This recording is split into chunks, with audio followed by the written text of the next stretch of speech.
Kami awali. Assalamualaikum warahmatullahi wabarakatuh. Perkenalkan, nama saya Vina Naila Tulisa, absen 11. Perkenalkan, nama saya Nasyuriani, absen 24. Perkenalkan, saya Nisa Nurlaili, absen 26. Perkenalkan, nama saya Sifati Nomda, absen 30. Perkenalkan, nama saya Nelly Zarinur Cecila, absen 23. Perkenalkan, nama saya Zara Aulia, absen 35. Di sini kami akan mempresentasikan tentang perlawanan terhadap VOC oleh Kesultanan Mataram dan Kesultanan Makassar. 1. Kesultanan Mataram. Perjanjian Mataram VOC tahun 1705 adalah suatu perjanjian yang dibuat antara Raja Pakubawana I dari Mataram dan VOC, di mana VOC setuju untuk menghapuskan hutang Mataram yang bertumpuk sejak VOC membantu Raja Amangkurat II untuk menumpaskan pemberontakan Tarunajaya yang meletus tahun 1675. Konflik pertama antara Mataram dan VOC terjadi pada 8 November 1618 ketika Gubernur Jenderal VOC Jan Pieterszoon Coen memerintahkan anggotanya Van der Mark menyerang Jepara. Penyerangan ini membuat Mataram mengalami kerugian yang sangat besar.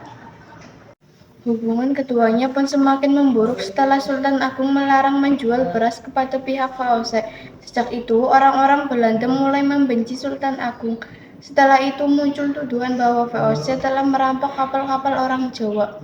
Kejadian ini lantas membuat Sultan Agung mempersiapkan penyerangan terhadap VOC yang bermarkas di Batavia. Awalnya VOC bermarkas di Ambon, namun setelah berhasil merebut Jayakarta yang kemudian namanya diganti menjadi Batavia, VOC memutuskan memindahkan markas mereka ke sana pada 1619.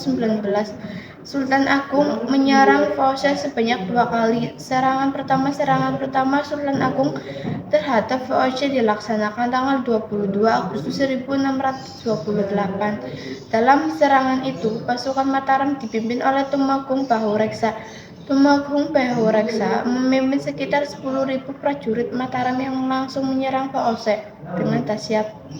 Namun, VOC langsung menembakkan meriam-meriamnya tiada henti yang memporak-porandakan prajurit Mataram.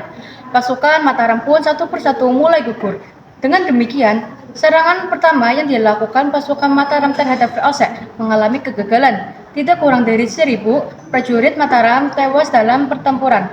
Serangan kedua setelah gagal diserang pertama, Sultan Agung melancarkan serangan kedua yang dipimpin oleh Kiai Adipati Jumina, K.A. Puger dan K.A. Purabaya pada 1629.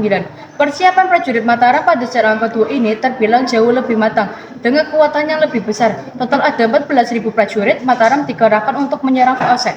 Mereka mendirikan lumbung-lumbung padi di daerah Tegal dan Cirebon sebagai perbekalan selama bertempur. Akan tetapi, rupanya VOC mengetahui hal tersebut sehingga lumbung-lumbung tersebut dibakar oleh VOC. Akibatnya, pasukan Mataram pun tidak memiliki persediaan makanan apapun.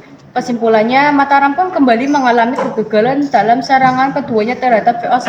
Setelah Sultan Agung wafat pada 1645, Mataram pun jatuh ke tangan VOC. Kesultanan Makassar. Perjanjian Pongaya adalah perjanjian yang ditandatangani oleh Sultan Hasanuddin sebagai wakil dari Kesultanan Goa atas kemenangan VOC pada 18 November 1667 yang diwakili oleh Laksamana Cornelis Spelman. Perang Makassar melawan VOC dimulai tahun 1669 dan berlangsung selama kurang lebih 3 tahun. Namun sebenarnya bibit perang besar ini sudah ada jauh sebelum meletusnya perang. Bibit kebencian antara VOC dan Kerajaan Makassar bermula akibat adanya penyanderaan dan pembunuhan dari kedua belah pihak. Pada tahun 1616, VOC menyandera beberapa bangsawan dari Kerajaan Makassar dan memaksa mereka segera membayar utang-utang mereka kepada VOC. Pihak kerajaan membalas kejadian ini dengan membunuh 15 pelaut asal Belanda. Kerajaan ini didirikan pada abad ke-14 oleh Rumanurung Bainea dan mencapai kejayaan pada masa pemerintahan Sultan Hasanuddin 1653 sampai 1669. Sayangnya, kebesaran Kerajaan Goa Talo harus runtuh akibat ambisi VOC ingin menguasai wilayah Sulawesi Selatan.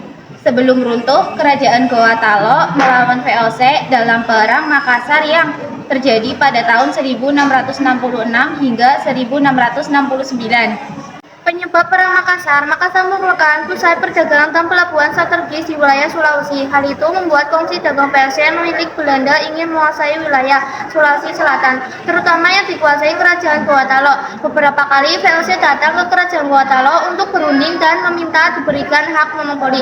Namun sejak era Sultan Milkosat hingga Sultan Hasanuddin tidak pernah diizinkan melakukan aktivitas dagang di wilayah Makassar. VOC kemudian melakukan rapat di Batavia pada 5 Oktober 1666 untuk membahas permasalahan tersebut. Rapat tersebut menghasilkan keputusan untuk segera mungkin menaklukkan Kerajaan Gorontalo dan merebut Makassar. Kami akhiri, wassalamualaikum warahmatullahi wabarakatuh.